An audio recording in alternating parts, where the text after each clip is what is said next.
Hello, English Journal readers, and welcome to December's English Journal edition of Ask Kimberly.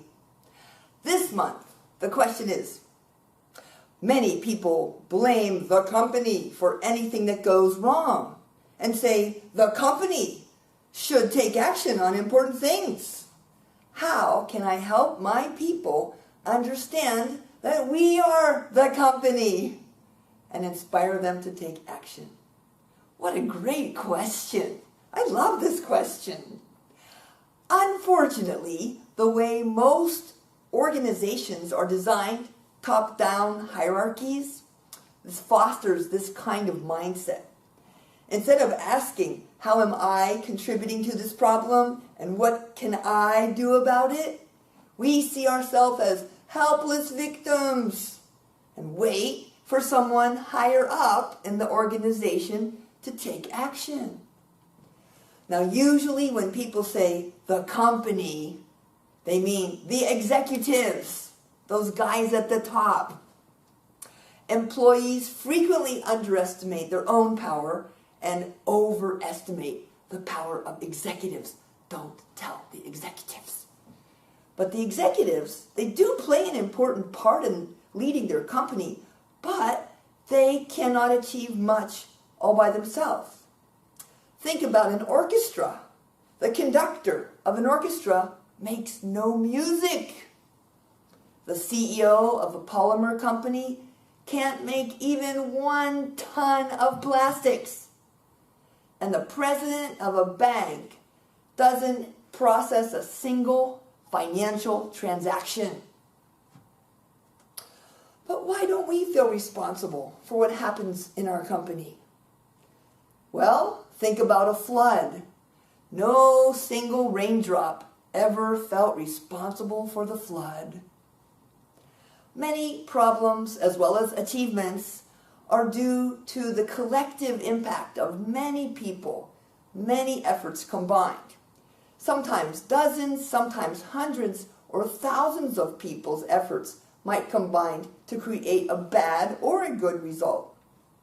This makes it very difficult for people to perceive their own contributions to the results. So you need to find ways to make their contributions visible so they can see how they're impacting the results, how their own behavior is contributing to the problems they're complaining about. Here are a few ways that you can do that. First, track the collective impact of the individuals on your team. Some kind of chart. Imagine, for example, if every person in your company wasted $1 per day by being inefficient. After a whole year, even a company with 100 employees would have lost over $20,000.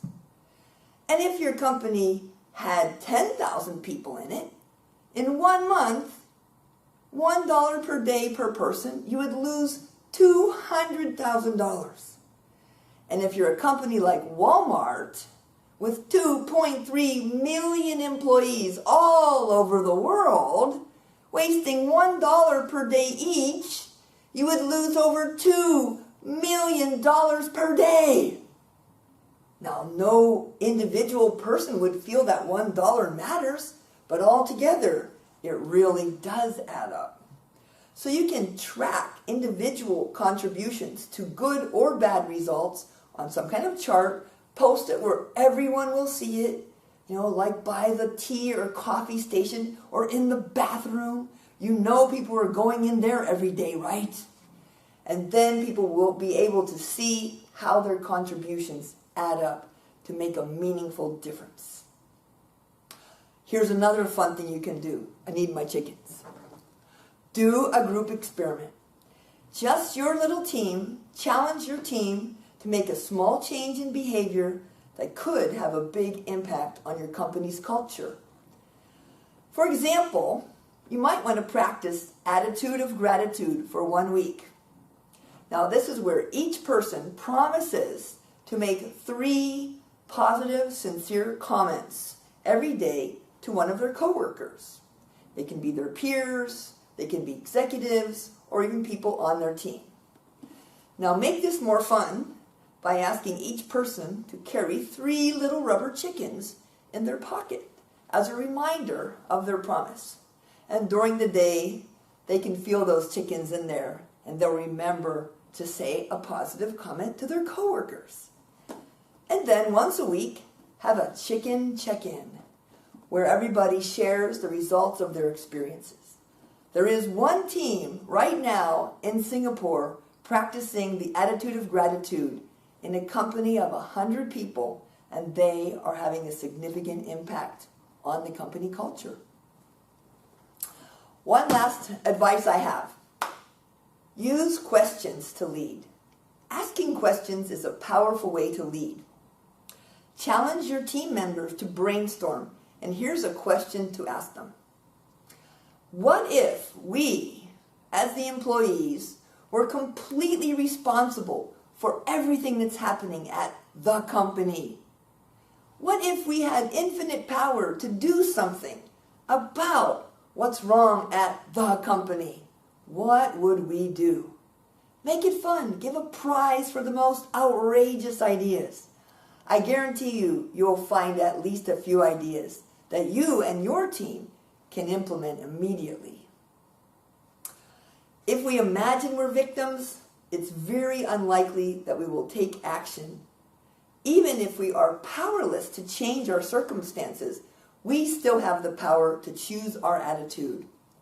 Help your people realize that they are contributing to what's happening in the work environment, and that they do have a choice of how to think and how to act, no matter what the company or the executives do. And let them know that how they act does make a difference to you. I'm sure they'll be happy knowing that they are not helpless victims.